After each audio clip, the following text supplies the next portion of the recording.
Hi everyone, my name is Cara Liebowitz and I'm the Development Coordinator at the National Council on Independent Living. What does independent living mean? It's a philosophy and a movement that says all people, regardless of ability, deserve to control their own lives. That means they decide where they live, who they talk to, what they do with their days, and who helps them achieve that.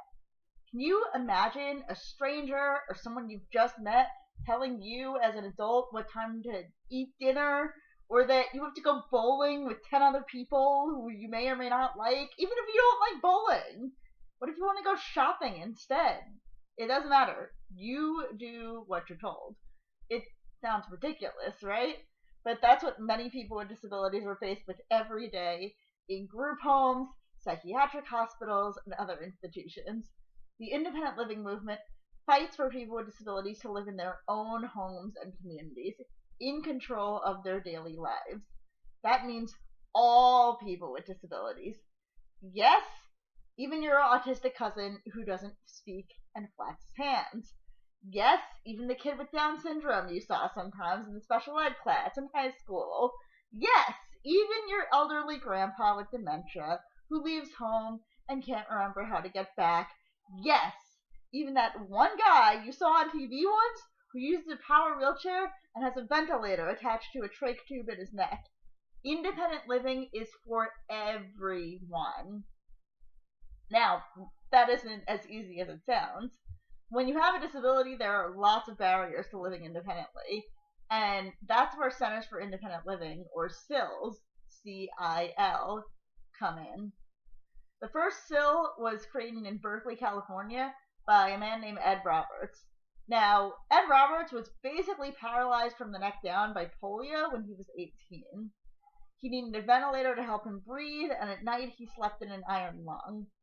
After a few years at home, he decided that he wanted to go to the University of California at Berkeley. This was in the 1960s, before we had the Americans with Disabilities Act, before we had any laws protecting the rights of people with disabilities. And Berkeley said no. They said, we've tried cripples before, and it didn't work. Ed Roberts went, okay. And he sued the university, and he got in. Now, the next problem was where to put his iron lung. None of the existing dorms could accommodate it.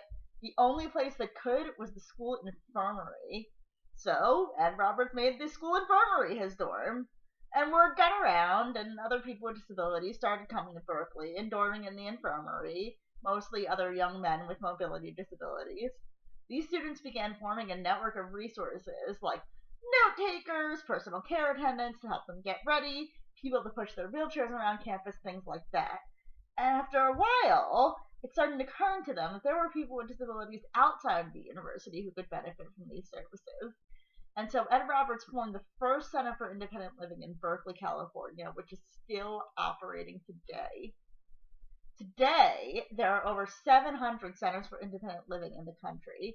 In order to receive federal funding, CILs are required to provide 6 core services.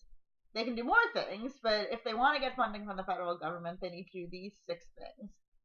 Peer support, so people with disabilities talking to each other and mentoring each other. 2, information and referral.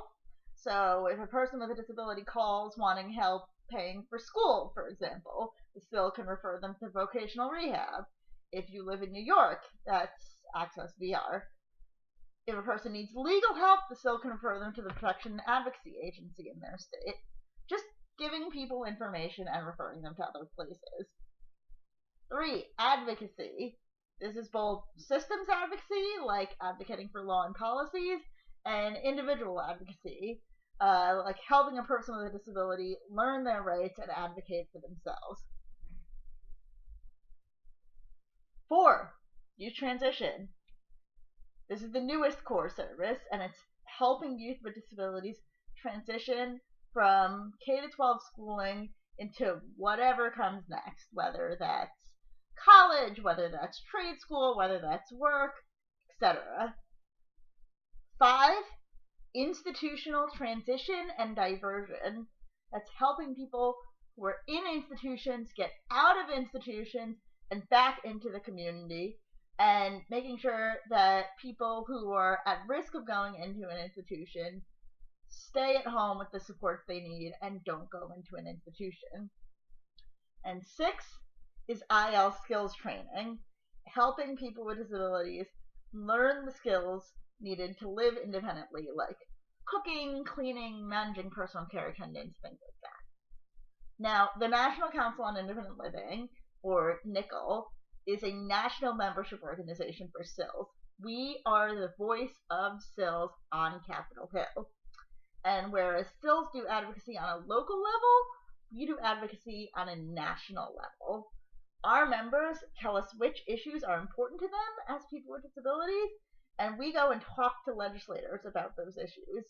We also do other projects, and we provide training and technical assistance to CILs. Through one of those projects, we advise the CILs on how to carry out their core services. Where do I come in? My job is to do all the fundraising, grant writing, and partnerships for NICL. I'm the person who secures the money we need in order to do what we do. This includes coordinating sponsorship for our annual conference every July, and I'm currently sporting the 2019 NICL Conference t-shirt. That was not planned, I promise. Just a coincidence. I get to tell people what we do and why they should give us money to do it. The independent living movement is so important, and I'm so glad to be a part of it. I hope I told you a little bit about independent living as a concept and what the role of Centers for Independent Living and the National Council on Independent Living are in the independent living movement. For more information about NICL, you can go to www.ncil.org. Thanks for watching!